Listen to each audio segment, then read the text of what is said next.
Ignition sequence starts. 6, 5, 4, 3, 2, 1, 0. Liftoff. We have a liftoff.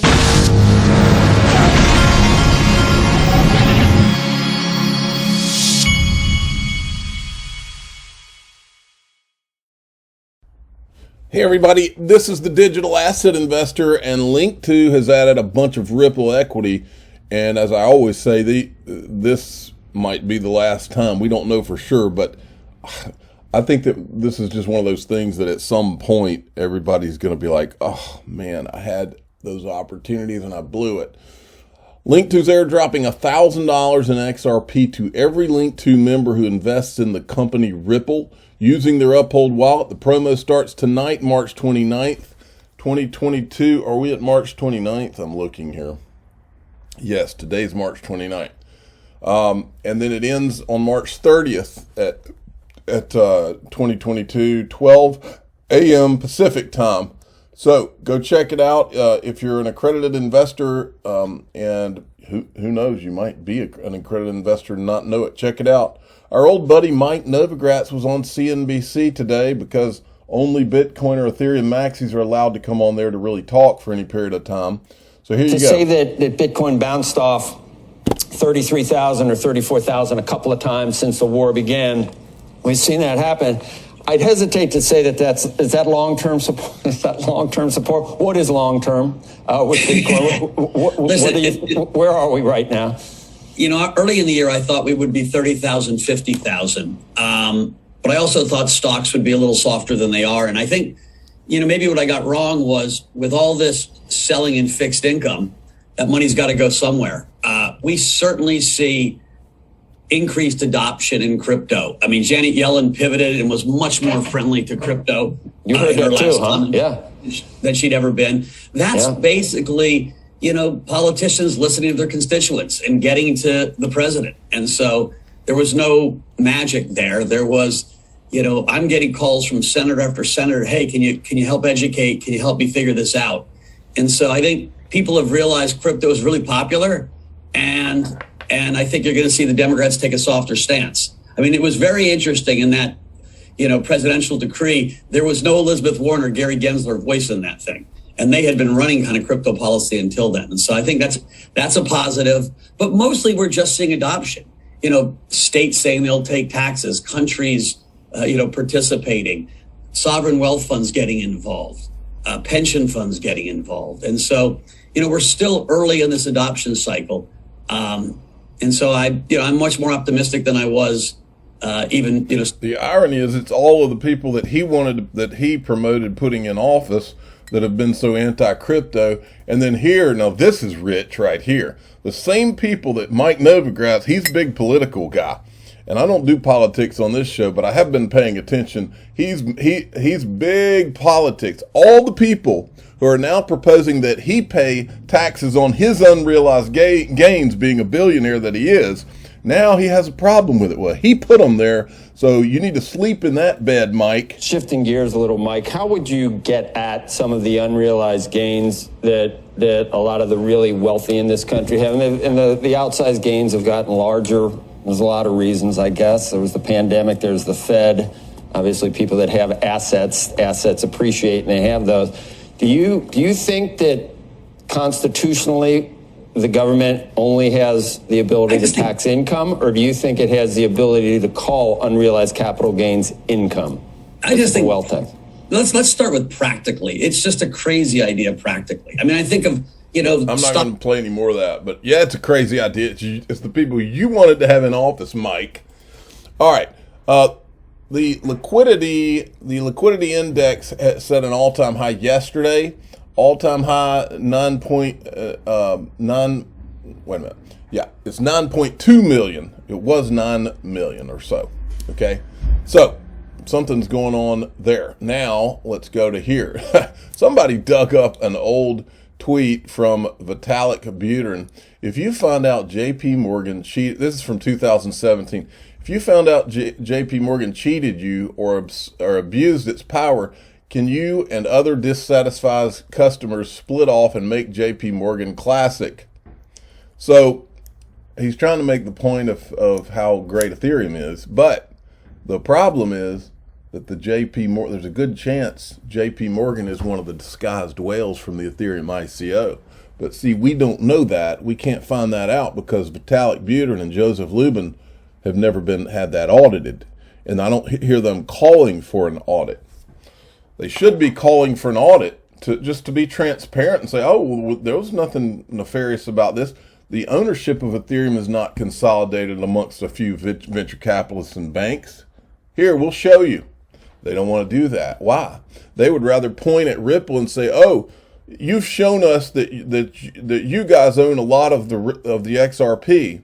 Well, people from Consensus and Ethereum Foundation, they haven't shown anything about what they own and whether they have a lot of that ownership. And so they've been able to point at Ripple for all these years. Well, that house of cards is getting real shaky these days. Now, Chris Larson tweeted this today. Check this out.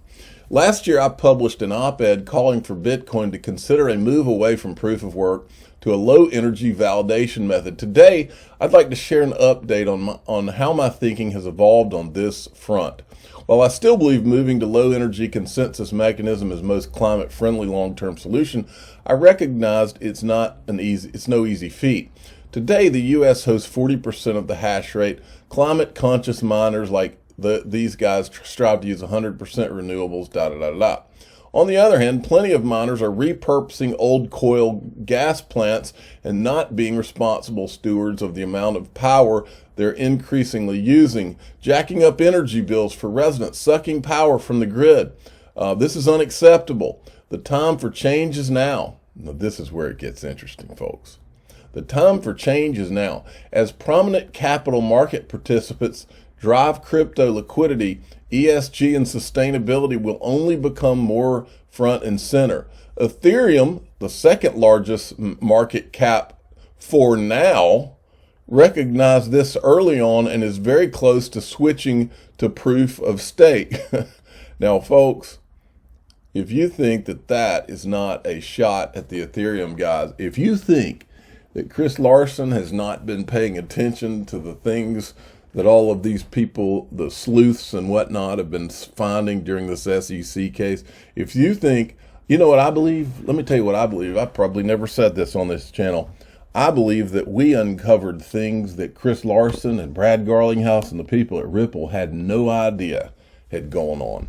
I believe that we tied all this together, and John Deaton had put this timeline, we've all put this timeline together. I believe that they had no idea just how bad this was. I can't prove that. I'm just telling you, and I've never had a conversation about that, but with Ripple or anybody like that. But there's not a question in my mind. These guys had they probably had a feeling or thought that this had probably gone on, a lot of this stuff. I don't think they had any idea. I don't think they had ever had it really tied together. We've literally changed the world out here, folks. You ought to be proud of yourselves. Now, I had retweeted what I consider to be the most eye-opening thing he said, which is ETH's second largest market cap for now. And this guy replies and he says, they will stay second largest market cap. XRP and Bitcoin will switch numbers. Number one, XRP. Number two, Ethereum. Number three, Bitcoin. Well, I think this guy's 1,000% over the target with one little problem.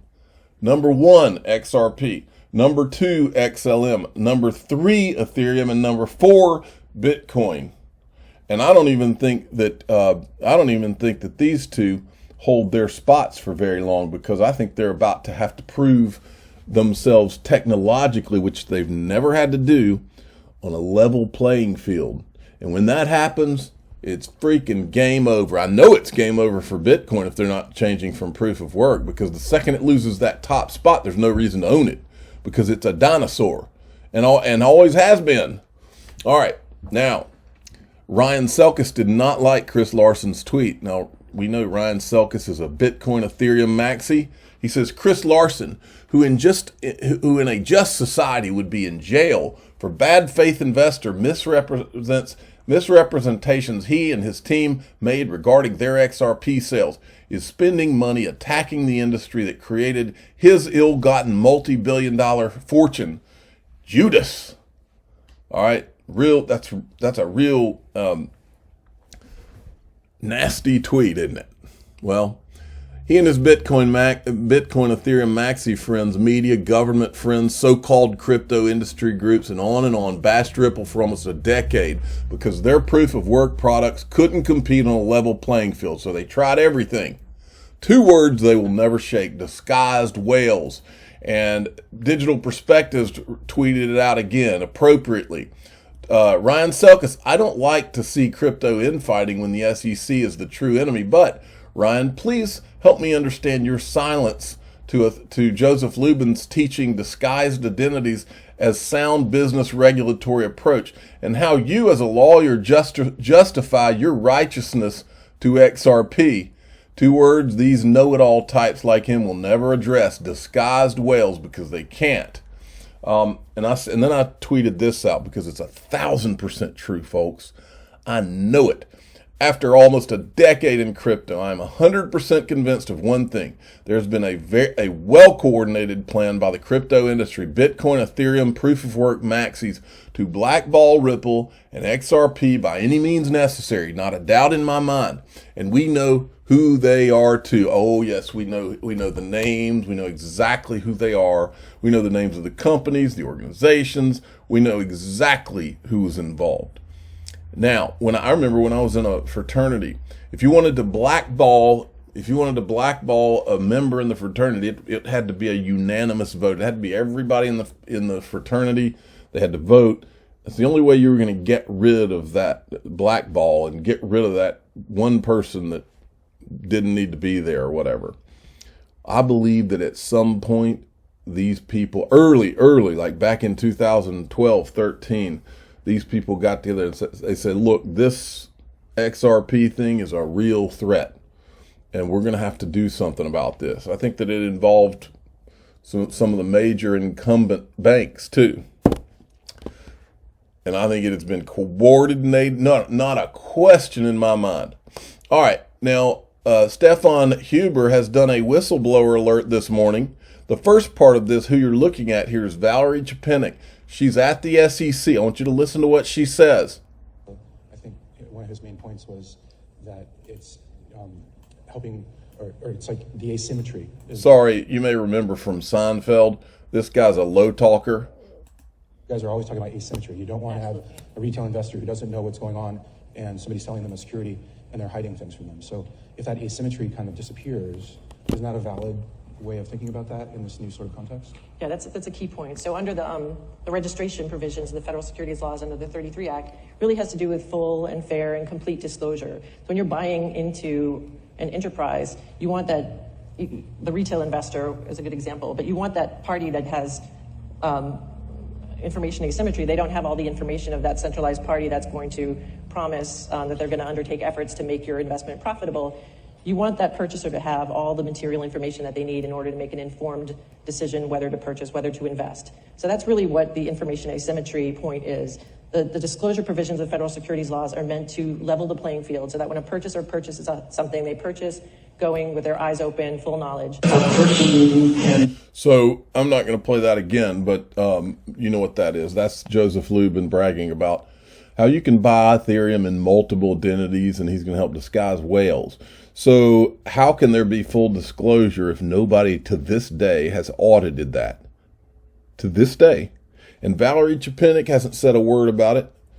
Gary Gensler, not Jay Clayton, not Bill Hinman, not Hester Pierce. None of them have said a word about those disguised whales and why they let those disguised whales to this day go free. That right there, they can never get away from, which is why if I were them, I would just want this Ripple lawsuit to go away, because we don't go away until there's a level playing field, period. That's when all of us out here, some of the people might not go away. I'm tired of talking about it, to be honest. I never wanted to talk about this. And you might be surprised, I'll say it again, I've said it several times, I don't want Bitcoin and Ethereum to be harmed. That's never been my intention. I'm not anti anything. I am pro level playing field. The bad guys are not those of us out here that are pointing out what was done with Ethereum. The bad guys are the ones who tried to engineer a playing field that was not level. Those are the people you should be mad at if you're getting mad at those of us out here that are pointing out what happened with Ethereum, like BitBoy yesterday. He's focusing his attention on the wrong thing. What he should be saying is, these guys are right. This is wrong what's been done here, because they're right. There was some shady stuff done here. What he should be saying is, why is the SEC why are they going after Ripple when all of this, that's what he should be saying. Instead, he's saying, oh, well, I don't care because I'm hoping the Ethereum price will go up. And that's just complete baloney. He ought to be ashamed of himself. Now, this is a very good point. Now, I've never fooled around with making changes on Wikipedia, so I don't know how that works. But I know that you can add and change things on it. I just don't know how you make those changes. But Stefan Huber says, what if Joseph Lubin's Wikipedia entry immortalized his call to disguise all major investors of Ethereum? Surely it would be relevant in this case, and we have enough sources to prove. Wouldn't it be quite interesting, exciting to see who's going to delete or edit that entry? Well, I call on anyone who knows how to add, because we do have the sources and it's his own words. We could not only do that, we could create a whole we won't call it conspiracy. We could create a whole section where we add the timeline. The Ethereum free pass timeline is a part of Joseph Lubin's history. He was involved. He was actually meeting with the SEC. So anybody who knows how to work on that Wikipedia, we should go and do it, because the truth is on our side. That's a true part of Joseph Lubin's history. And the facts are not in dispute. So anybody that tries to delete it is, in essence, a liar, because these are facts. Until somebody wants to dispute them, prove us wrong. We're ready. It says, Stefan Huber, the SEC and Ripple he's dead right about this. SEC and Ripple originally agreed to summary judgment in September 21. The fact that this case is still ongoing is not because things have come to light that could tilt the case in the SEC's favor. It's because these things could not only annihilate the case, but the SEC itself. And he's showing all the extensions of time. Well, Rosalind Layton called this back on April 8th, 2021. In the Ripple case, the SEC is now on trial and knows it. Yeah, you're darn right. That's why they keep stalling, because they're on trial. And they should be on trial, because what's been done is not right. And everybody, I don't care if you're an Ethereum maxi, a Bitcoin maxi, you all know that what's been done is a farce. The SEC knows. All the politicians. Warren Davidson knows it's a farce. Warren Davidson won't weigh in for some unknown reason. He's happy to bash Ripple, but he won't bash Ethereum. He won't bash Ethereum even when he's seen the video of Joseph Lubin's own words, and he won't say a word. Now that right there is about as telling gets. Have you seen whether Warren Davidson, in fact, I need to tweet this today. Has Warren Davidson called for an investigation of the Ethereum ICO today? I don't. We need to check, because we need to check the temperature. I don't remember seeing it. I just want to check in with I like this tweet. ProCoinNews.com, who is the official sponsor of the Digital Asset Investor Hunting and Fishing Club.